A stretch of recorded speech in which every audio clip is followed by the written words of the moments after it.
Hello and welcome to the 49ers First and 10 podcast. I'm your host, Brianna McDonald, and I'm joined by 49ers team reporter, Lindsay Pallares, and a special guest on today's episode, former NFL star, now analyst for Football Night in America, Devin McCourty. Devin, thanks so much for joining the podcast. Thanks for having me. Looking forward to it.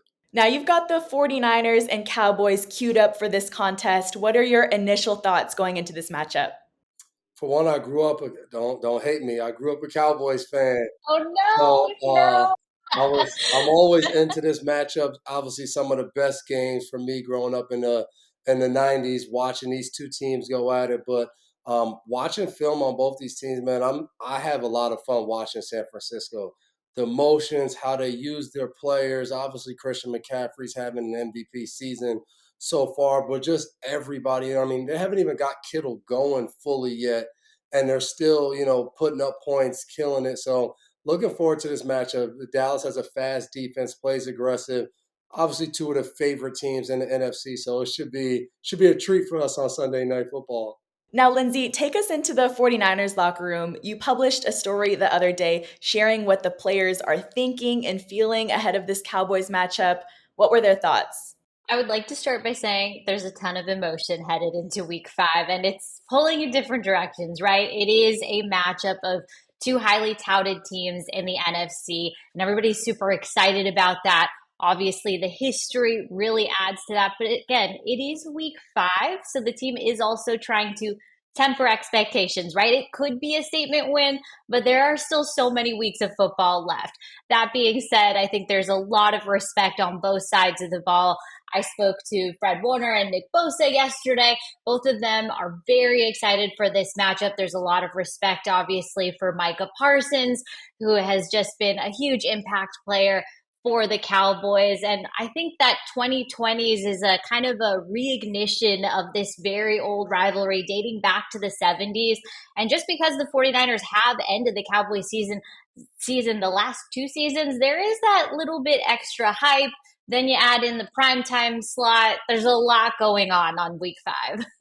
And after 4 weeks of football now, Devin, what do you think about the Niners? Because if we pull out the receipts, you called the 49ers the best and most complete team after their week 1 win over the Pittsburgh Steelers. But now that we're getting a little deeper into the season, have you seen San Francisco keep up that momentum?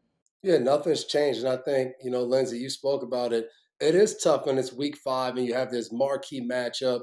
You ended this team's season last year. You both have Super Bowl ambitions and goals. And our job on NBC is I'm going to keep fueling that hype. I'm going to keep hyping this game up. You're going to hype. Make it like the Super Bowl. That's what we need. But yes, when you watch the 49ers, you're watching, the best offense that you can watch and turn on. And then you're also watching the best defense with Dre Greenlaw and Fred Warner, to me, leading the charge. And I think they really set the tone for that defense. I think the Cowboys, if they want to have success, they have to avoid throwing the ball short and in front of those two guys and letting them just fly inside out on the ball and take off, the receiver or the running back's head. Like, you don't want to do that, because when you watch San Francisco and those two guys get rolling and hitting guys, you can see the energy just take off. So, yes, for me, this is the most complete team in football. It's a team that if you want to make it to the Super Bowl in the NFC, you have to be thinking right now, we have to beat that team. And I think Philly's still in there, but Philly just hasn't looked as good as this San Francisco team.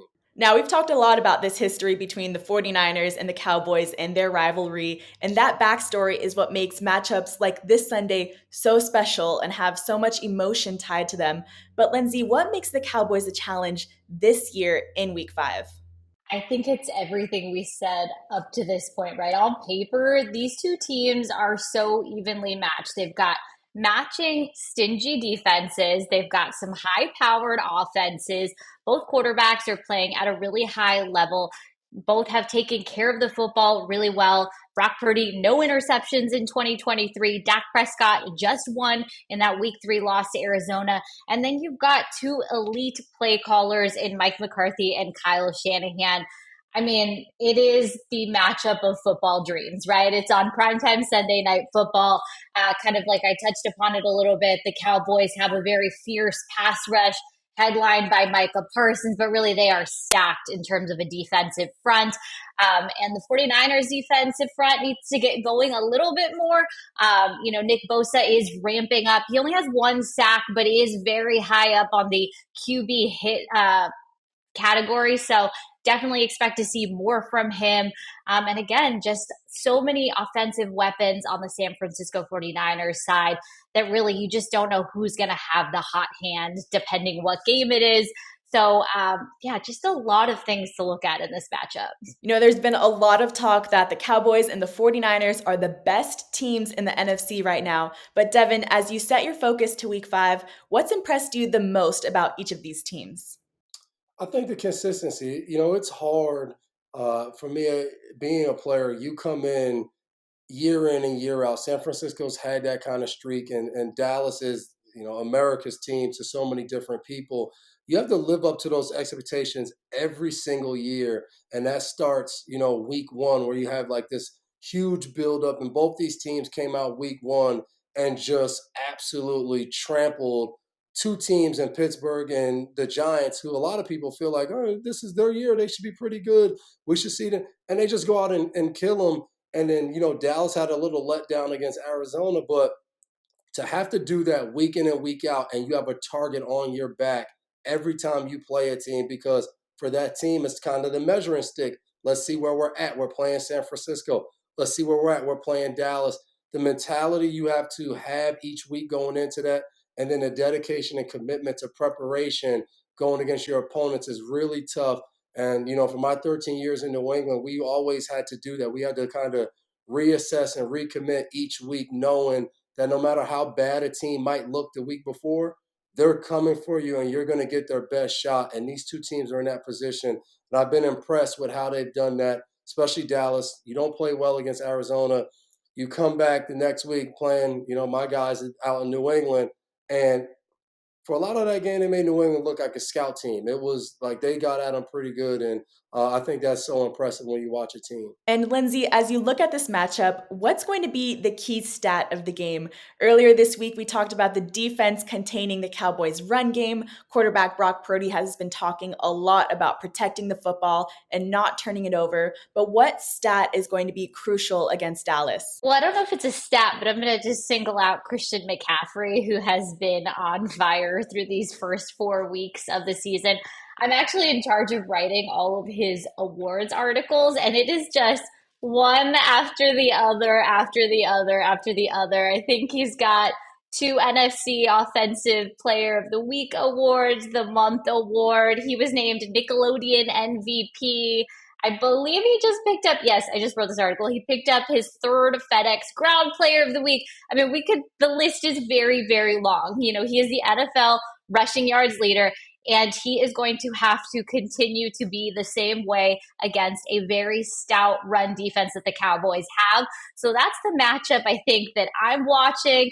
And obviously would love to see CMC continue to put up the numbers that he has been. All right, now on First and 10 with special guests, we like to share bold predictions. So Devin, what are your bold predictions for this Sunday Night Football matchup? And this not the score, just a prediction in the game, right? It doesn't have to be score. We've had pick sixes, we've had rushing yards. So what's your bold prediction for this one? All right, so I'm going to give you one. My guy, Stephon Gilmore, gets an interception, Brock Purdy's first interception.